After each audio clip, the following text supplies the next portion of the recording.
Hi everyone, Chris Natzke here with Black Belt Leadership Speaking and Coaching with your Mind of a Champion tip of the week live on Facebook. Today I want to talk about the quality of vision. You know, I believe each and every one of us has a vision for what we want to create in our lives. And in fact, it's something that we're actually born with, I believe. I think it's been something that's been with us for our lifetime. And all we have to do is think about times when we were kids.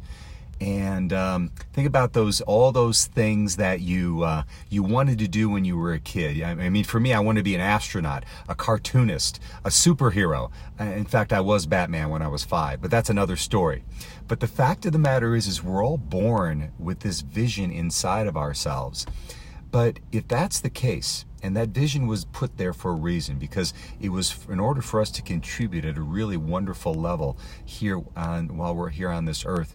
But if that's the case, why is it so many of us just have those visions stay as dreams, and we never take action to really make those a reality in our life?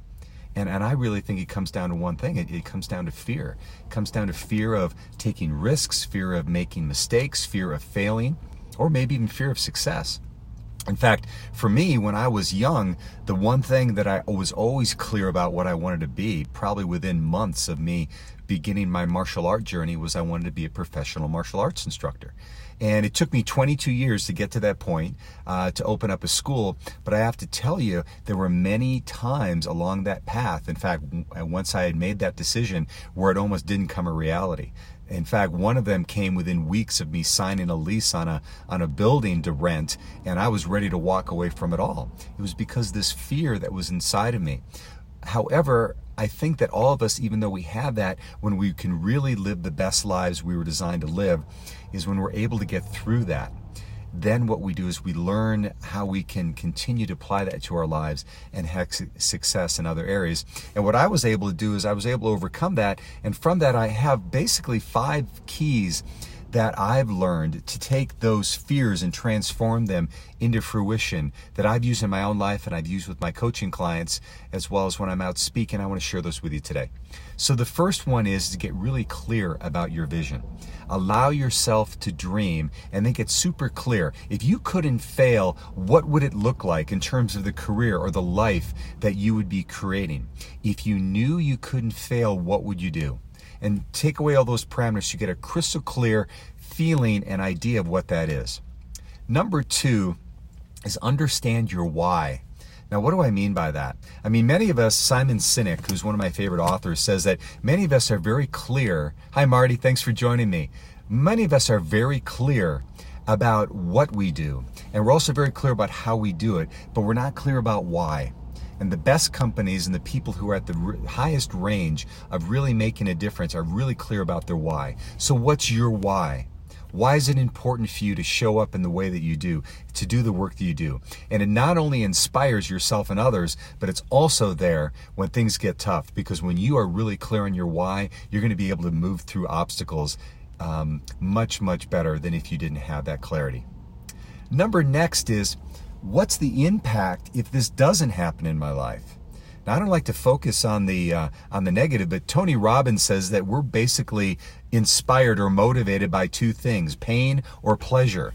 And so just for a moment, if you weren't achieving your dream, if you weren't achieving your vision, what would the impact be on you, on your family, on the people you love, and the people you want to impact?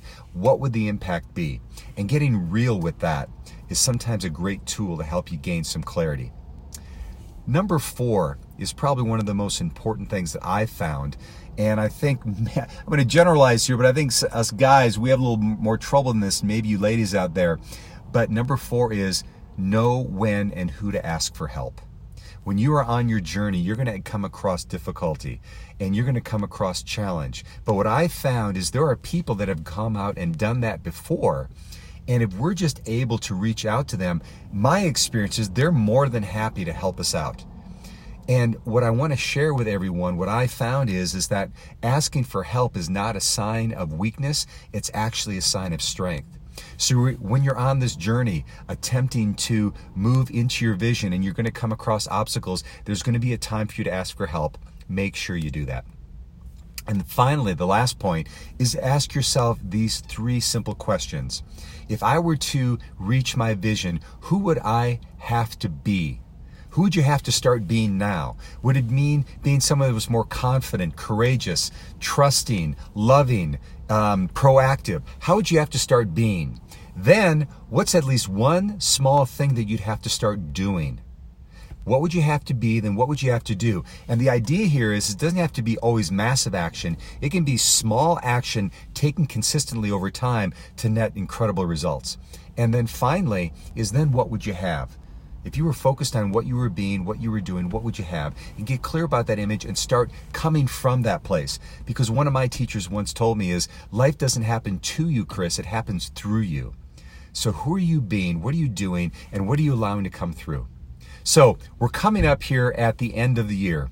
2020 is less than 4 weeks away. So I'm going to challenge all of you to get really clear about a vision that you want to create for the upcoming year. You know, it's often been said that people who are in hospice and they're on their deathbeds, and when they talk to them, the things they regret are not the things they did in their life, but the things they didn't do. So what can you do this year to make sure that you're on purpose, you're on point? And so what I want to do is I want to offer a little free gift to you. If you look at the link below, you see that I have a free report. I call it the 7 Magic Questions to Create an Amazing Year. It's a process that I've been doing for the last decade. I share with my clients, and it's just 7 questions to help you get really clear about the year that you've just experienced and where you want to go in the upcoming year, and kind of set your sights on what you want to create in the year ahead and beyond. So that's my little gift to you. So please click below and go ahead and get that free report. And once again, this is Chris Natzke from Black Belt Leadership Speaking and Coaching. I so appreciate all of you tuning in here. I see some friends, Rob Martin, Mark Hardcastle. Thanks, my brothers. Thanks for tuning in. And if you got value from this, please comment, please like it, and please share it with people that you think it might help as well. So until next time, this is Chris Natzke from Black Belt Leadership Speaking and Coaching, and we'll see you next time on the Mind of a Champion Tip of the Week.